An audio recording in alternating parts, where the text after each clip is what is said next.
coming on Cybernet. Get a load of a brilliant new footy game and do some slam dunking with an old favourite. To find things on the net, there's now a place that makes it easy.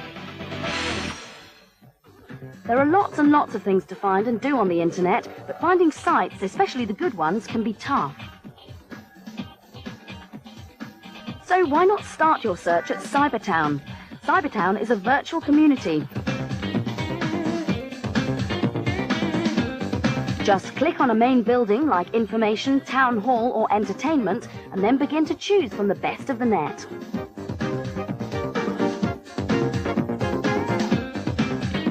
Cybertown covers a lot of bases, offering really fun and useful links. Whether you're a parent looking for children's learning aids or trying to catch up on the latest rock scene, things are made a lot easier.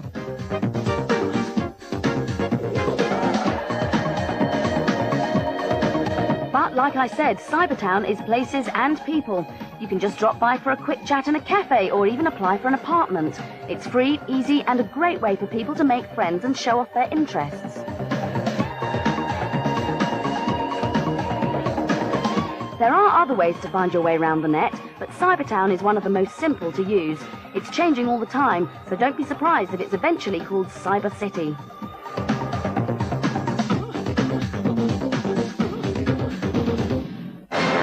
Want to know what's top on the Mega Drive and SNES this week? Then check out the charts.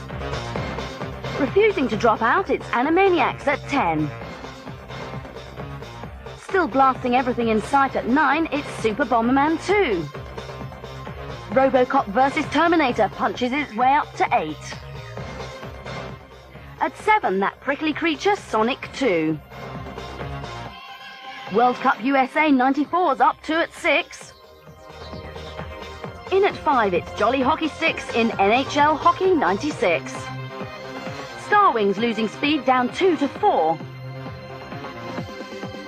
On a mission to the top spot, Jungle Strike flies up to 3. That hairy ape swings down one place to 2 in Donkey Kong Country. But this week's winner, Bruce, tops the lot in Dragon, the Bruce Lee story.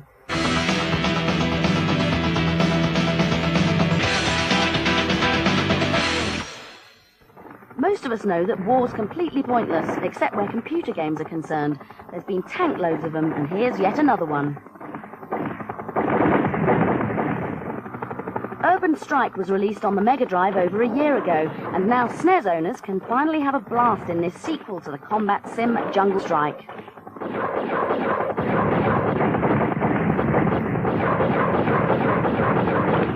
The cart's a healthy 16 meg and contains 40 missions, which will take you across land, sea, the city, and even the jungle.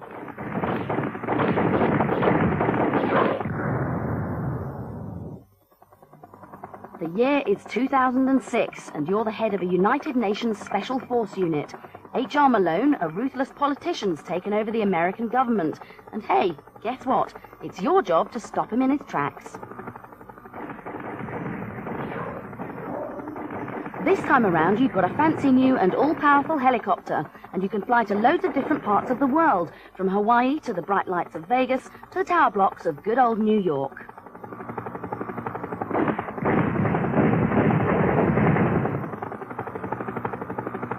And don't worry if you keep dying, there is a password system, so you can come back to life and start over. Check out some more battle action later in the show.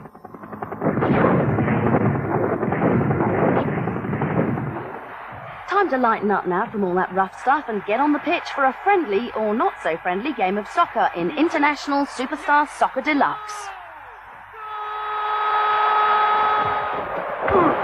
This is a follow-up to the immensely successful International Superstar Soccer, which was released last year and held the #1 slot in the charts for over 16 weeks.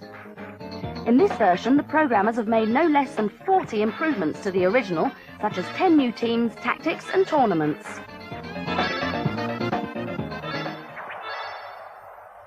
This time you can rope some mates in and play up to 4 players in any combination possible, which should bring some serious action onto the pitch. And just in case you feel like playing dirty, those red and yellow cards will be carried over from match to match, just like the real game, so don't think you can get away with any of that. Yellow card. Just like every good footy game, you can make up your own teams, and just to make it even more realistic, you can change everything from the health of your team to their individual skills.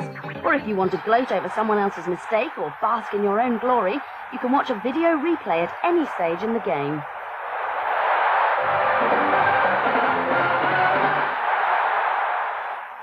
Unfortunately, there's far too many new things to mention now, but we'll have a good kick around and let you know if it scores with us.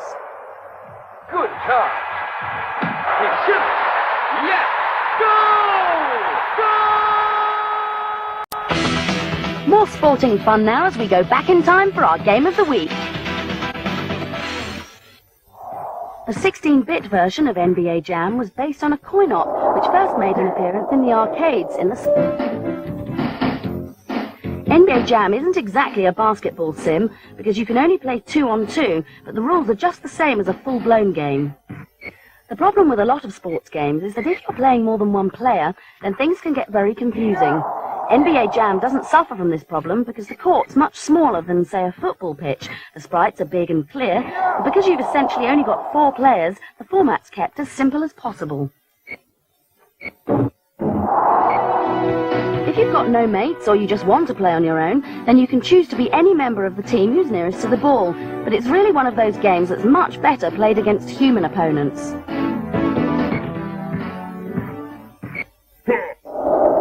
The animation on the players is pretty impressive too, and if you know how to cheat, then there's even codes to play as famous people such as President Clinton.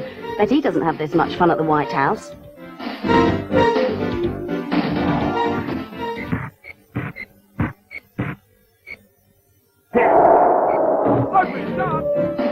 If you're not quite up to the standard of Scott Pippen or Charles Barkley, don't worry. There's even a special type of intelligence built into the game, which adjusts the strength of the computer opponent in line with how you're playing. So the challenge is always just about right.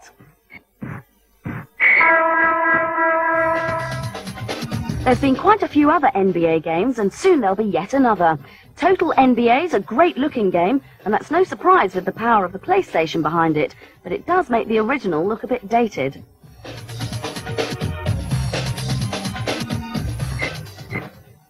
But like all the best sequels, there's usually an outstanding game which started it all, and if you fancy shooting some decent hoops, slam NBA Jam into a machine near you now.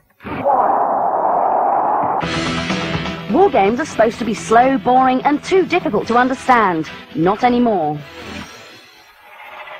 Z is the one-letter title of a war game that doesn't take itself seriously, but reckons you'll be seriously addicted to it if you've got a PC.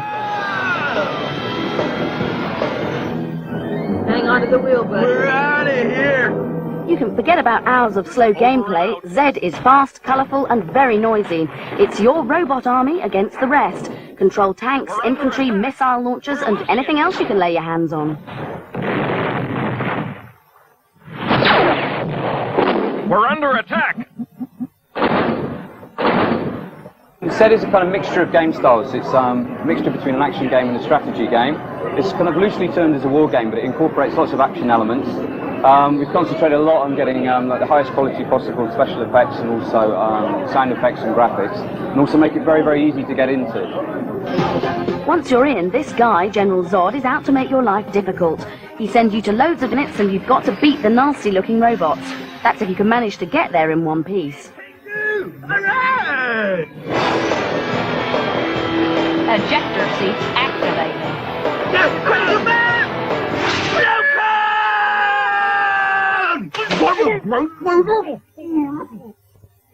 The first army to destroy the other's base is the winner.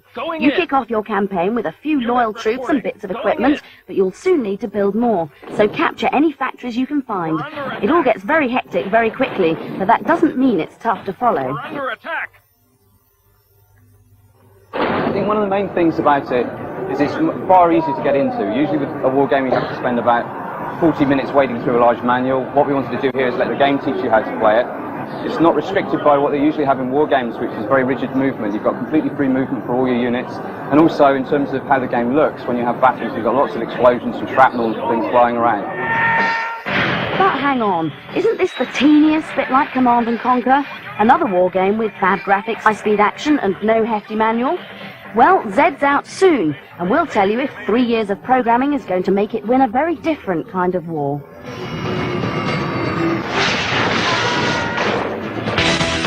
Well, I've lost out against time and have to say goodbye, but only for 168 hours, because we'll be back with next week's action-packed show. Thanks for all your letters and emails. We're trying to reply to them all as quickly as possible. Our address is just about to come up. See you next time on Cybernet.